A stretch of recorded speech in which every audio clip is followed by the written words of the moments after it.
பண்ணி பஞ்சு வச்சு நானே அப்புறம் நான் ஆஸ்பத்திரி வந்தாலும் செஞ்சுருந்தேன். நானே அப்புறம் ட்ரெஸ்ஸிங் பண்ணிட்டேன். ட்ரெஸ்ஸிங் பண்ணி சும்மா சாதா பொண்ணுக்கு அதான் சின்னதாக தான் இருக்கும். நான் பார்த்தா அது பண்ண மாட்டேன்னு வச்சுக்கலாம். அப்படின்னா இது நல்லா தொண்டை இல்லை, தொண்டைங்கும் போது எல்லாம் பயந்துட்டாங்க.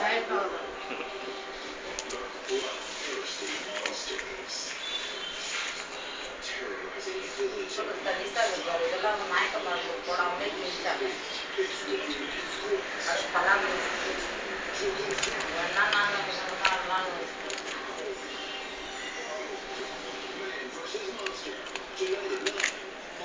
என்ன ஒன்று 3 மாதம் ஆகும் வரணும். எனக்கு வந்து எடுத்து எனக்கு வந்து வெளியிலேருந்து எடுத்துட்டு போயிட்டு இது வேற ஏதாவது கேன்சர் இருக்குமான்னு சொல்லிட்டு போயிட்டு வந்ததில்லை.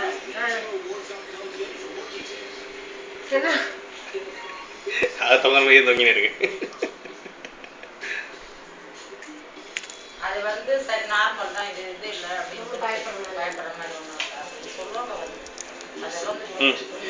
பாக்குறியா நீ நடிச்சலாம் பாக்குறியா அப்படின்னு டான்ஸ் போட்டுருக்கா.